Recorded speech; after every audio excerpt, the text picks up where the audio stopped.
네, 윤태곤 실장 어서 오십시오. 네, 안녕하세요. 오늘은 뭘 스페셜하게 볼까요? 좀 두루 짚어볼까 싶어요. 정치권 이야기를 해보는데 좀 여권 중심으로. 일단 각 당들 전당대회가 다 끝났고 그 직후에 새 대표들이 뭐 협치, 대화 이런 이야기들 많이 했지 않습니까? 근데 별로 협치하는 모습은 아직은 안 보여요? 최근에 좀 여야 관계가 더 냉각되는 느낌이죠. 그러니까요. 여러 가지 이슈로 해가지고 뭐 남북 정상회담 때문에도 그렇고 청문회 과정에서도 그렇고 앞으로 정기국회가 순탄치 않을 거다 이런 느낌이 많이 오는데. 근데 전당대회 때는 그 올드보이들 귀환하면서 뭐 얘기가 좀 잘 되지 않겠나 이랬었는데. 그렇죠. 그렇죠? 그러니까 앞으로 좀 지켜봐야 되긴 될 것 같은데. 그때 제가 하나 말씀드린 게 있어요. 그 새 대표들이 자기 당 내부에서 이른바 뭐 지분이라고 할까, 장악력이라고 할까 이런 게 그렇게 크지는 않다. 대주주들은 아니다. 예. 그러니까 각 당 내부에서 그런 이제 장악력을 어떻게 높이는가가 첫 과제가 될 거다 이런 말씀드렸지 않습니까? 지금 보면은 뭐 김병준, 손학규, 정동영 야당의 이제 대표들이 큰 문제가 있거나 그런 건 아닌데. 리더십을 그렇다고 또 발휘하는 그런 느낌은 아직 못 주고 있단 말이죠. 시간이 지나면 좀 나아질 거냐 아니면 이대로 쭉 갈 거냐 그게 관건이 될 겁니다. 야당이고 여당의 이해찬 대표는요? 자, 이해찬 대표는 다른 야당 대표들보다는 나은 면이 분명히 있죠. 뭐 대주주라고 할 수는 없지만은 당내에서 이해찬의 권위에 도전할 만한 사람은 없거든요. 그렇죠. 사실은. 예. 그리고 또 지금 전국을 돌면서 현장에서 회의도 하고 좀 발언도 좀 더 거침없어지고 이러는데 이런 컨벤션 효과로 지지율이 확 뛴다든가 분위기가 바뀐다든가 그런 느낌은 또 부족하다는 거예요. 지지율 하락세가 멈추긴 했습니다. 최근에. 근데 이게 좀 기계적 반등의 이유도 있고 뭐 느낌도 있고 그렇네요. 네. 그러니까 아무튼 지금 여도 야도 조금 좀 어중간한 상태 이거 아닙니까? 그렇죠. 근본적 이유는 뭐라고 생각하세요? 여당 같은 경우에는 이제 아무래도 당청 관계, 청와대 지지율 이런 게 복합적이겠죠. 자, 이 대표 취임 이후에 청와대에서 당정청 전원회의가 있었지 않습니까? 맞아요. 의원들 전체, 청와대 참모들은 수석 비서관 이상 다 참석, 강로들도 다 모여가지고 이게 메머드급 회의였고 새 대표의 위상을 보여주는 면도 있었는데 근데 그날 문재인 대통령이 중단 없는 적폐청산 이거 강조했거든요. 그랬죠. 근데 여당 의원들이 좀 상당히 의아해했어요. 그 뭐 반대한다기보다는 그 당시 분위기는 뭐 협치, 당의 위상 강화, 민생 경제 이런 이야기가 주로 나올 줄 알았는데 대통령 방점은 거꾸로 적폐청산, 중단 없다, 뭐 정의구현 이런 이야기였다는 거죠. 그게 뭐 이야기가 나쁘다가 아니라 방점이 예상하고 달리 찍혔었다는 겁니다. 예상 밖이었다. 그리고 그 이후에도 조금 잘 모르겠는 게 뭐 이 대표하고 청와대가 이제 제도적으로 긴밀하게 협의하는 모습이 겉으로 보이는 건 아니고 뭐 속으로는 소통이 조금 더 늘어났다. 뭐 민주당에서는 그런 이야기를 합니다만은 어제 그리고 부동산 대책 발표했지 않습니까? 그 전날에 이제 민주당 소속 정성호 기재위원장은 언론 인터뷰에서 나는 아무것도 모른다. 청와대에서 협의를 해오고 있는 게 없다. 뭐 이런 이야기를 하기도 했어요. 그러니까 당하고 긴밀한 소통이 제대로 아직 안 됐다. 그런 거죠.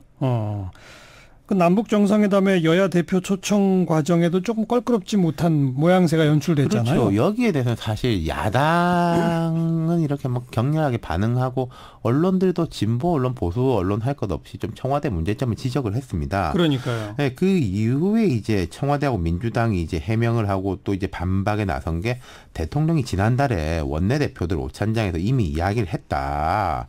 뭐 처음 꺼낸 이야기가 아니다. 그랬는데 그때 문 대통령은 분명히 원내대표들한테 같이 가자라고 한 거고 그리고 시각에 따라서는 오찬장에서 우리 잘 돼서 같이 갔으면 좋겠습니다. 이런 언급을 구체적 제안으로 받아들일 수 있냐. 뭐 이런 이제 시각 차이가 있을 수 있어요. 그럴 수 없죠.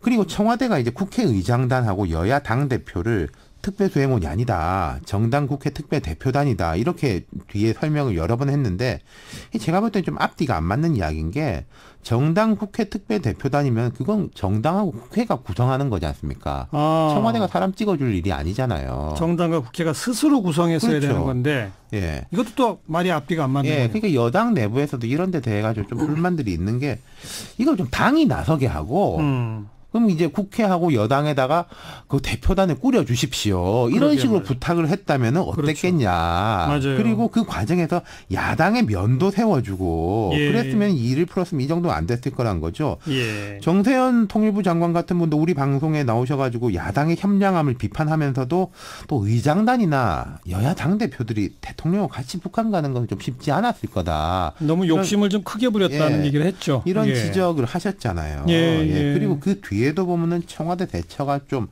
부족한 게 있었죠. 어떤 점이요? 대통령이 이제 당리당략 그 표현. 한 것. 그다음 또 그리고 꽃할배. 임종석 실장이 연달아 당리당략, 뭐 꽃할배 웃는 한 거.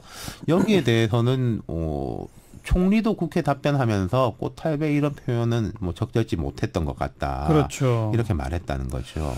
아무튼 좀 모양새가 안 좋았어요. 이번 네. 그 과정에서. 앞으로는 어떻게 괜찮을까요? 지금 여당 의원들 중에 고민하는 사람들이 꽤 많습니다. 이게 뭐냐면요. 문재인 정부를 위해서라도 좀 쓴소리를 해야 되는 거 아니냐. 이제 그럴 때가 되지 않았냐라는 예. 기류. 근데 지금 지지율 떨어진다고 해서 뭐 너도 나도 나서서 청와대 비판하냐. 이런 지지층에서는 또 그런 반발이 나올 것도 뻔하다는 부담. 예. 그럼 그렇다고 계속 입 다물고 있어야 되냐. 이런 고민들이 있다는 거죠. 항상 그게 고민이죠. 여당 맞습니다. 의원은. 예.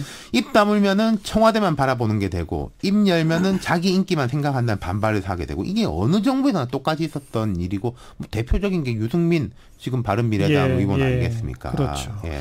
이제 정상회담 다음 주가 지나고만은 좀 분위기가 달라지지 않을까요?